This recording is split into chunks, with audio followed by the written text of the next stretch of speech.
مجھے میری ماں یاد آ گئی، مجھے میری ماں یاد آ گئی۔ آپ بھی جانتے ہیں، دنیا جانتی ہے کہ رسول پاک کی والدہ محترمہ کا انتقال کب ہوا تھا۔ جب 6 سال کے میرے آقا تھے، مقام ابوا میں مدینے سے واپس آ رہے، اس وقت رسول پاک صلی اللہ علیہ وسلم کے والدین والدہ حضرت آمنہ بی بی کا انتقال، لیکن تقریر فرما رہے ہیں مسجد نبوی میں، تب فرماتے ہیں کہ آج مجھے میری ماں کی یاد آ گئی، اور یاد آئی تو میں رونے لگا۔ بولے کاش میری ماں آج زندہ ہوتی، کاش میری ماں آج زندہ ہوتی اور میں نماز پڑھاتا ہوں، اور نماز میں بھی وہ نماز جس میں زور سے تلاوت کی جاتی ہے، تلاوت کر رہا ہوتا ہے، اور تلاوت بھی میں سورہ فاتحہ پڑھ رہا ہوں۔ رسول پاک فرماتے ہیں کہ نماز پڑھا رہا ہو، اور وہ نماز جو تلاوت جس میں زور سے کی جاتی ہے اور تلاوت بھی میں کر رہا ہوتا تو سورہ فاتحہ پڑھ رہا ہوتا، اور سورہ فاتحہ کی تلاوت کر رہا ہوتا، نماز میں کھڑا ہوتا اور پردہ ہٹا کے چمن سے میری ماں مجھے پکارتی، اے محمد ادھر چلے آؤ، تو میں وہی نماز کو موقوف کرتا اور ماں کی خدمت میں حاضر ہو جاتا۔ سبحان اللہ۔ نماز کو میں وہی موقوف کرتا اور ماں کی خدمت میں حاضر ہو جاتا۔ آقا فرماتے ہیں، رسول پاک نے جب یہ ذکر کیا تو صحابہ کیا لگا ایسے کہ ایک ہنگامہ، چیخیں نکل پڑی، ادھر رسول پاک بھی رو، صحابہ بھی رو۔ تو یہ عظمت، یہ ماں کا مرتبہ کہاں سے ملا ہے؟ اسی بارگاہ رسول، سبحان اللہ، سبحان اللہ۔ میرے آقا نبی کریم نے یہ ہمیں بتایا۔ ایک اور سن لیجیے بات جب آئی گئی، حضرت ابو ہریرہ رضی اللہ تعالیٰ عنہ ایمان لیا ہے، اور ان کی والدہ ایمان نہیں لائی، ایمان نہیں لائی۔ اب ابو ہریرہ جب ایمان لیا ہے تو اماں جو ہے ناراض رہتی تھی، مسلمان ہو گئے ہیں تو ہر وقت جو ہے ان کو کوستی رہتی تھی، ڈانٹتی رہتی تھی، برا بھلا کہتی رہتی تھی۔ ابو ہریرہ کچھ نہیں کہتے تھے، خاموش رہتے، کیونکہ بارگاہ رسول میں سن چکے تھے کہ ماں کا مرتبہ کیا ہوتا ہے۔ گالیاں سن لیتے تھے، کچھ نہیں کہتے تھے، واپس آتے رسول کی بارگاہ میں حاضر ہوتے، پھر چلے جاتے، ماں کی خدمت کرتے رہتے، رات کو پانی بھی دیتے، یہی ایک سہارا تھا۔ ابو ہریرہ اپنی والدہ کا تنہا سہارا تھا، خدمت کرتے رہتے، لیکن ماں ان کو برا بھلا کہتی رہتی۔ یہ خدمت میں انہوں نے کبھی کمی نہیں کی۔ ایک روز والدہ نے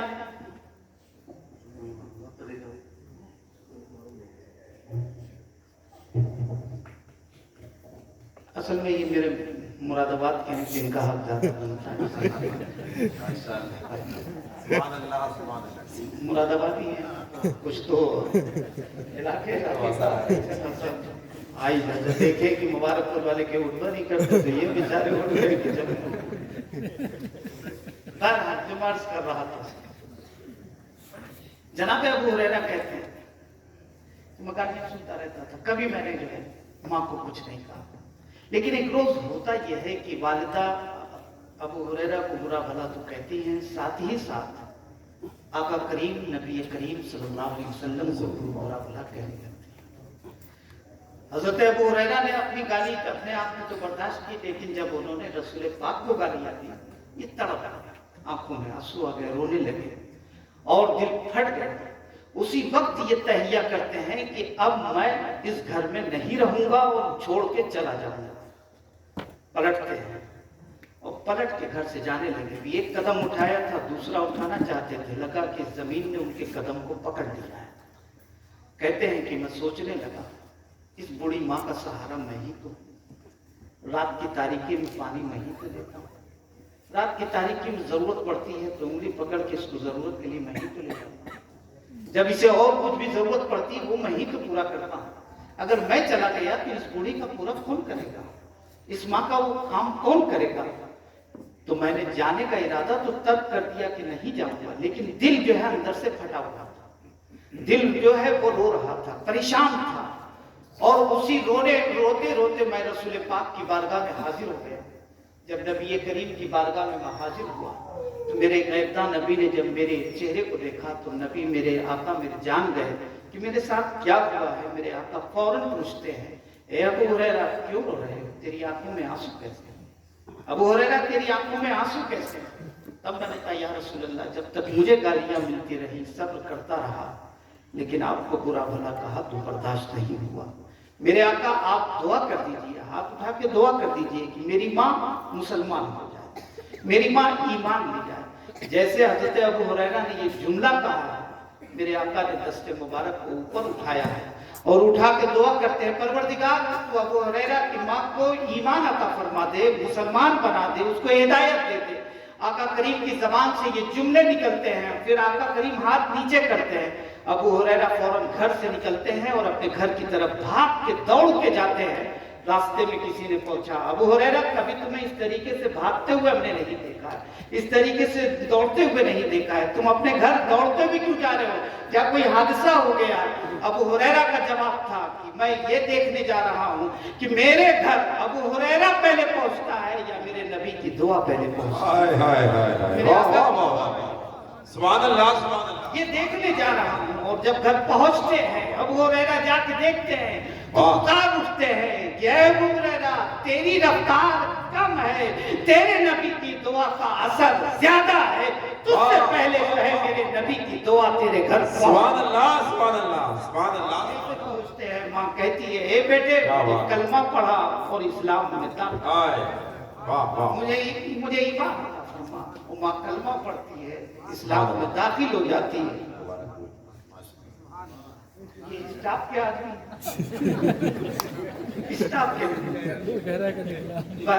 نہیں معاف کیجیے میرے عزیز دوستوں اور بزرگوں, تو اگر ماں باپ زندہ ہیں تو ان کی میری تو ابھی چند دن ہوئے ماں کا انتقال ہوا. مجھے احساس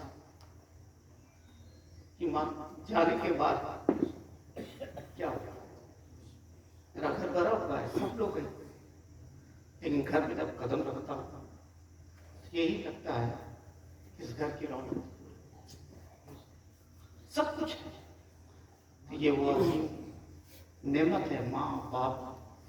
اسی لیے پروردگار کے محبوب نے کہا ماں کے قدموں کے نیچے جنت ہے اور جنت کا دروازہ باپ ہے. باپ راضی تو جنت کا دروازہ کھلے گا, ماں راضی تو جنت مل جائے گی. دونوں کو راضی کر لیں گے تو جنت بھی مل جائے گی اور جنت کا دروازہ بھی کھل جائے گا. اگر صرف ماں راضی ہے تو جنت مل جائے گی, دروازہ بدل جائے گا. اور اگر صرف باپ راضی ہے ماں ناراض ہے تو دروازہ کھل جائے گا, جنت نہیں ملے گی. اس لیے جنت میں داخل ہونے کے لیے ماں کو بھی راضی کرنا ہے اور باپ کو بھی راضی کرنا ہے. جن کے ماں باپ ہیں ان کو راضی کریں, ان کی خدمت کریں. اللہ ان کی خدمت سے انہیں نوازے کا, برکت عطا فرمائے. اور دنیا سے جن کے ماں باپ رخصت ہو گئے ان کے لیے دعائیں مغفرت کریں. ہم سب مل کے الحاج مسعود مرحوم کے لیے دعا کرتے ہیں, دعائیں مغفرت کرتے ہیں. اللہ حاجی صاحب کی مغفرت فرمائے, ان کے درجات کو بلند فرمائے اور ان کے صاحبزاد کار کو, گھر والوں کو صبر و شکر عطا فرمائے. دعا کے لیے ہاتھ اٹھائیں. بسم اللہ الرحمن الرحیم. اللہم صلی علی سیدنا و شفیعنا حبیبنا مولانا محمد مبارک وسلم. صلاۃ و سلام علیک یا رسول اللہ. یا اللہ یا رحمان یا رحیم. پاک پروردگار عالم, تیرا, تیرے حبیب کا, تیرے محبوب بندوں کا ذکر ہوا ہے. مولا اس ذکر پاک کو یا رب العالمین اس ذکر پاک کے صدقے طفیل میں جتنے بھی حاضرین ہیں سب کی حاضری کو قبول فرما دے. اے میرے مولا جو بھی یہاں پہ پڑھا گیا ہے, تیرا ذکر ہوا ہے, نعت پاک ہوئی ہے, تکبیر ہوئی ہے, تلاوت قرآن پاک بھی, مولا اس پر تو بے حد بے حساب ثواب عطا فرما. اور یہ کوئی ثواب تیرے حبیب نبی کریم صلی اللہ علیہ وسلم کی بارگاہ میں نظر قبول فرما. اپنے حبیب کے صدقے طفیل میں جملہ انبیاء و مرسلین علیہ الصلوۃ والتسلیم کی بارگاہ میں نظر قبول فرما. اپنے حبیب کے صدقے طفیل میں جملہ صحابہ کرام و صحابیات عظام, ازواج مطہرات, اہل بیت اطہار, جملہ شہدائے کرب و بلا کی بارگاہ میں نظر قبول فرما. یا رب العالمین اپنے حبیب کے صدقے طفیل میں جملہ تابعین کرام، تبع تابعین، ائمہ مجتہدین، اولیاء ثلاثہ، بزرگان دین، عامت المسلمین و مسلمات کی ارواح کو نظر قبول فرما۔ یا رب العالمین بالخصوص اپنے محبوبان بارگاہ کے صدقے طفیل میں حاجی مسعود مرحوم کی روح کو نظر قبول فرما۔ یا رب العالمین حاجی صاحب کے درجات کو بلند فرما، ان کی مغفرت فرما، ان کے گناہوں کو معاف فرما، ان کو غریق رحمت فرما، کروٹ کروٹ جنت عطا فرما، ان کی قبر پر نور و انوار کی بارش فرما، کل بروز قیامت نبی کریم صلی اللہ علیہ وسلم کی شفاعت عظمی عطا فرما۔ یا رب العالمین اس گھرانے کے جتنے بھی مرحومین ہیں دنیا سے جا چکے ہیں مولا سب کی مغفرت فرما۔ پروردگار عالم ہم سب کے مرحومین کی تو مغفرت فرما، سب کے درجات کو بلند فرما، سب کی قبر پر نور و انوار کی بارش فرما۔ یا رب العالمین تو ہم سب کی بھی مغفرت فرما دے مولا، ہم سب پر رحم و کرم کی بارش فرما۔ پروردگار عالم جتنے بھی حاضر ہیں سب کی حاضری کو قبول فرما دے مولا، ہم میں جو بیمار ہیں ان کو شفائے کلی عطا فرما، جو پریشان حال ہیں ان کی پریشانیوں کو دور فرما، جو قرض میں مبتلا ہیں انہیں قرض سے نجات عطا فرما۔ یا رب العالمین سب کے کاروبار میں برکتیں عطا فرما، جو رکاوٹیں ہیں ان کو دور فرما، سب کے رزق حلال میں وسعت عطا فرما، اور سب کے گھروں میں اپنی رحمت و برکت کو شامل فرما مولا۔ جو کچھ نصیحتیں ہوئی ہیں اس پر ہم سب کو چلنے کی توفیق عطا فرما۔ یا رب العالمین تو ہمارے دامنوں کو مرادوں سے بھر دے مولا، ہماری پیشانیوں میں سجدے کی تڑپ عطا فرما مولا، ہم سب کو ہدایت عطا فرما مولا، ہم سب کو نیکی عطا فرما مولا، ہم سب کو اچھے عمل کرنے کی توفیق عطا فرما۔ یا رب العالمین ہم سب کو نبی کریم صلی اللہ علیہ وسلم کی محبت میں جینے کی توفیق عطا فرما، اور اسی محبت میں ہم سب کو موت عطا فرما۔ الہی خیر گردانی بحق شاہ جیلانی، الہی خیر گردانی بحق شاہ جیلانی، الہی خیر گردانی بحق شاہ جیلانی۔ یا الہی رحم فرما مصطفیٰ کے واسطے، یا رسول اللہ کرم کیجئے خدا کے واسطے، مشکلیں حل کر شہے مشکل کشا کے واسطے، کربلائے رد شہید کربلا کے واسطے، قادری کر قادری رکھ قادریوں میں اٹھا، قدر عبد القادر قدرت نما کے واسطے، بیر ابراہیم مجھ پر نار میں گزار کر، بھیگتے داتا بھیکاری بادشاہ کے واسطے، دل کو اچھا تن کو ستھرا جان کو پر نور کر، اچھے پیارے شمشدی بدر اللہ کے واسطے، بخش دے جرم و خطا اور فضل فرما دائما، حافظ ملت عزیز الاولیاء کے واسطے۔ ان اللہ و ملائکۃ یصلون علی النبی یا ایھا الذین آمنوا صلوا علیہ وسلموا تسلیما۔ اللہم صل علی سیدنا و شفیعنا حبیبنا مولانا محمد وبارک وسلم۔ صلاۃ و سلام علیک یا رسول اللہ۔ سبحان ربک رب العزۃ عما یصفون وسلام علی المرسلین والحمد للہ رب العالمین۔ بحق لا الہ